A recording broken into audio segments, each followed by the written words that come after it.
much for your presentation. Good afternoon, everybody. And first of all, let me thank sincerely all the Pluriel staff, and in particular, Michel Younes, General Coordinator, for organizing this international congress and for the opportunity I was given to participate. We know that the purpose of this Congress is to examine in depth the impact and prospects of the document of human fraternity. Furthermore, I think it can also promote an increasingly necessary objective, namely knowledge of others and respect for their diversity, in particular education in a multicultural and multi-religious scenario. Starting from this framework, I'm going to talk about the presence of students with non-Italian citizenship in Italy, and in particular, the challenge of intercultural education according to the Council of Europe and the Italian school legislation. Moreover, in relation to this topic, I will present the Abu Dhabi document as a potential teaching tool in intercultural and interreligious education projects through a specific teaching activity tested in an Italian primary school. Italy has been transformed from an immigrant country exporter of manual labor into an immigrant country. Immigrants' presence after its first appearance in the early 19th keeps on reporting rates of increase. This means that Italy, like other main European countries, has become an important area of international migration influx. The foreign population is distributed all over the Italian country in a dissimilar way. It is mostly settled in the regions of the center-north, particularly in Lombardy, where I live and work, which gives hospitality to about 1/4 of all immigrants living in Italy. The rapid growth of the migration phenomenon has impacted on the school system too. According to the data provided by the Ministry of Education, the number of students with non-Italian citizenship has increased over the years. Despite this, the latest data indicates a change in direction. For the first time in the school year 2020-21, there has been a decrease in the number of students with a migrant background. Given the steady numerical decline in the Italian school population, however, the proportion of students with a migratory background remains consistent at 10.3% of the total number of students enrolled in Italian schools.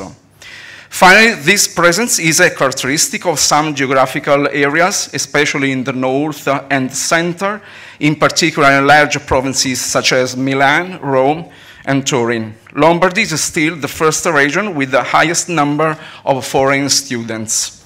This group of students is, however, a component in transformation, given the constant increase of students with non-Italian citizenship born in Italy from migrant parents, which today represent the majority of non-Italian students at school, namely 66.7%. With respect to their migratory background, students originate from nearly 200 different countries: Romania, Albania, and Morocco, which are countries of historical immigration to Italy, represent the largest minority groups in education. For this reason, Italy performs differently if compared to the other European states, where the presence of foreign students has less ethnic heterogeneity and more concentration of national groups in local contexts. For example, the Maghreb community in France or the Turkish community in Germany.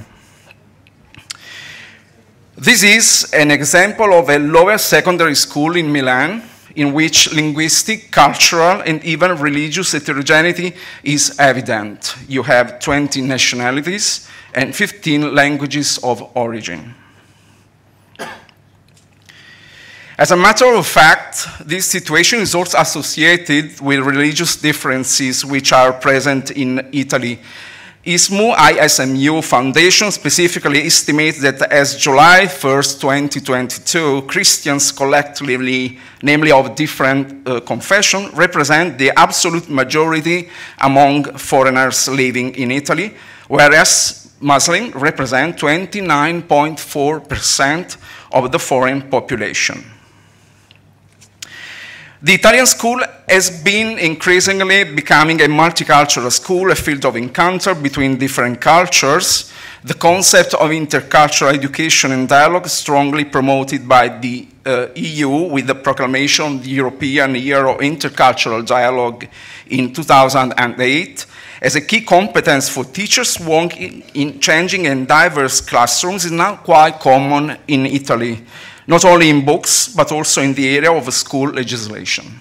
In this regard, within education systems, the issue of textbooks and learning materials has become a subject of concern. Textbooks, indeed, in some cases, still show a stereotyped and ethnocentric vision of the world, following a monocultural approach. In the final part of the preface of the Abu Dhabi document, we read, "It may serve as a guide for future generations to advance a culture of mutual respect in the awareness of the great divine grace that makes all human beings brothers and sisters." End quote. I think this statement is enough to understand how this document presents itself a very useful tool to be used in educational contexts. For this reason, I started collaborating months ago with some Italian teachers from primary to secondary, proposing them to experimentally include the Abu Dhabi document in their teaching programming.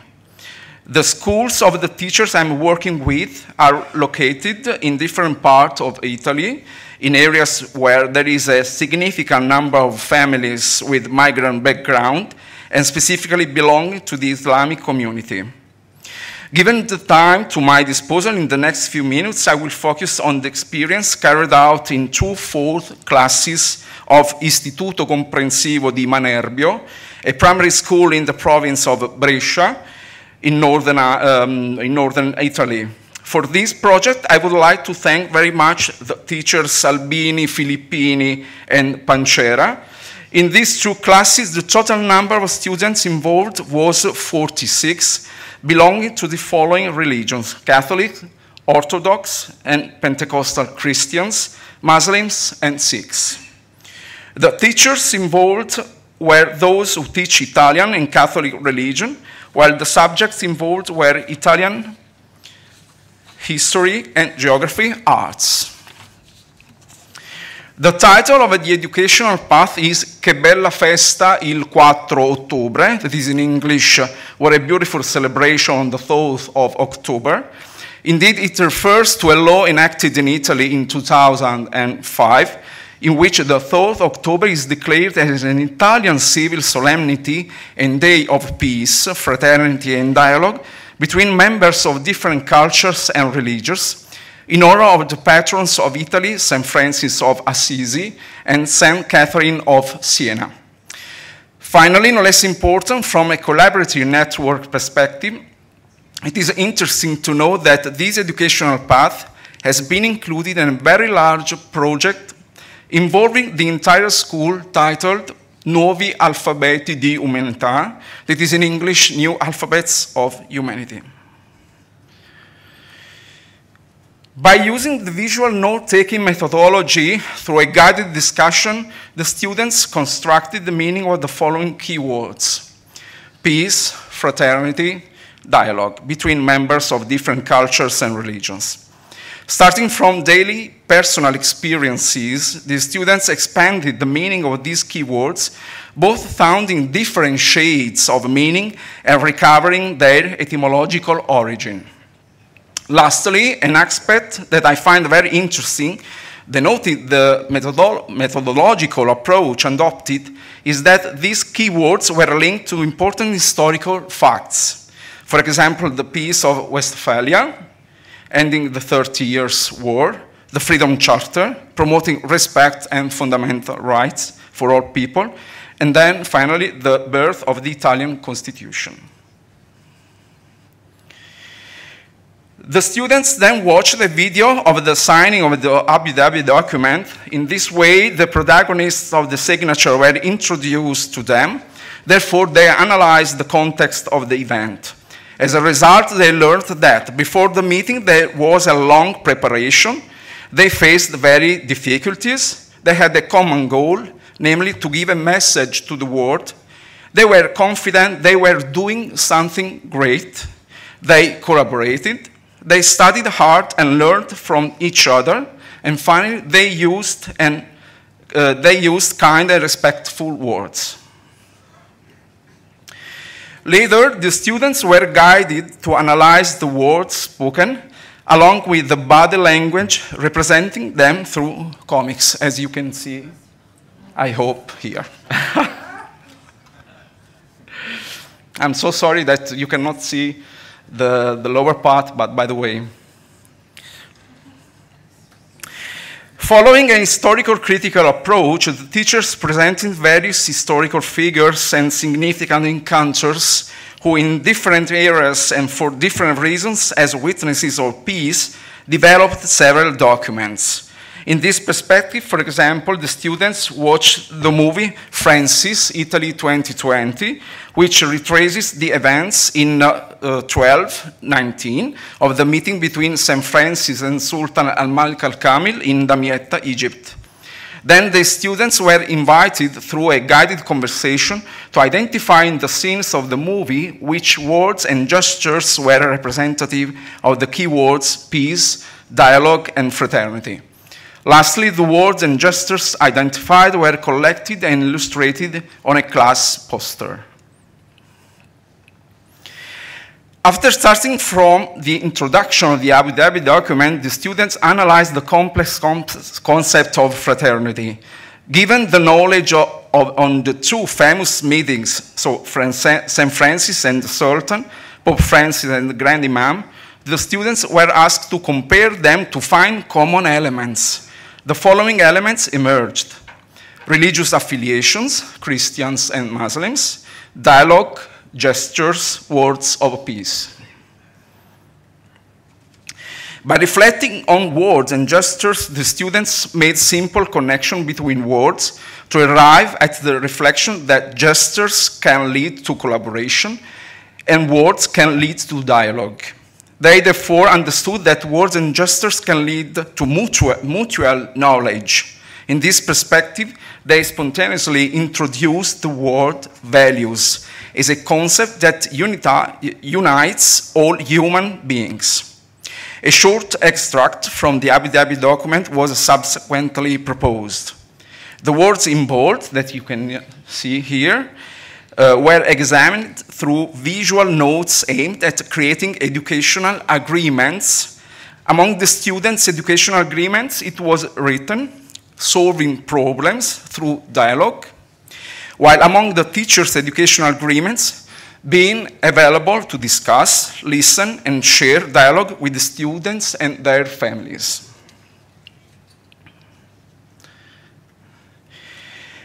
In order to create a connection with the daily life, the students were invited to search everyday gestures and words related to peace, fraternity, and dialogue. Then they wrote them on colored ribbons to form a large ball. The next stage involved a search for the meaning of a fraternity in different religions. It has been found that it is a value taught in the greatest religions of the world: Christianity, Judaism, Islam, Hinduism, Buddhism, and so on. For this purpose, stories taken from sacred texts and religious traditions were made available to the students. The final reflection of the work led the children to discover the meaning of fraternity as a value rich in teachings for the great religions of the world.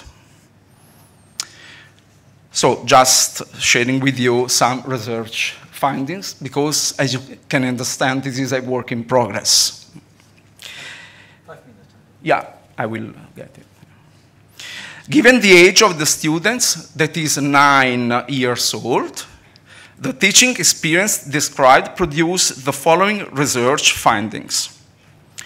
It is possible to work on the document by examining only some parts, chosen ad hoc by the teachers. The document is suitable as a guide for multidisciplinary project, or as a basis for construction educational projects also shared with families.